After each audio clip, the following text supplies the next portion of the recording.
Vërtet një ndeshje pa fund që pakush do të kishte dashur të mbaronte ajo mes Bayernit të Muniut dhe Realit Madridit, një çerek finale e kthimit vërtet spektakolare në Allianz Arena që ka parë fituaren me përmbysje në 5 minutat e fundit të bavarezëve kundrejt Los Blancos. 4-3 rezultati përfundimtar me golat e Luis Diaz dhe Olise që kanë kthyer në favorin e gjermanëve, një rezultat që deri në minutën e 89 shihte fitoren e spanjollëve, të cilët deri në atë momente ishin të sigurt të paktën për kohë të shtesë. Por ja që ka bërë diferencën edhe një karton i kuq që i dhënë për Kamavinga, që ka shkaktuar shumë polemika në radhët e madrilenëve, të cilët e kanë pasur me gjyqtarin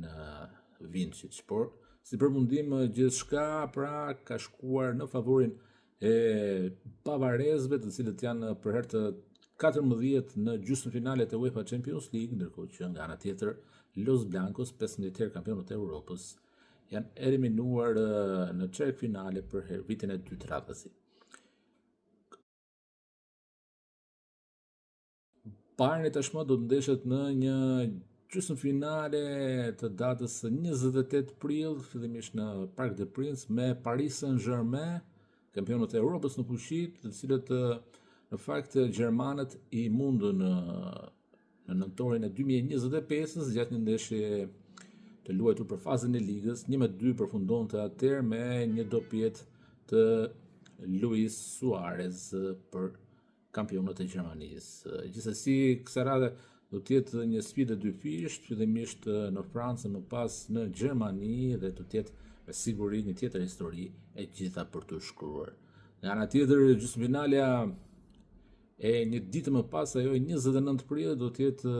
Atletico Madrid Arsenal me Topçit që nuk kanë shkuar më shumë se sa një barazim 0-0 përballë Sportingut në sfidën e kthimit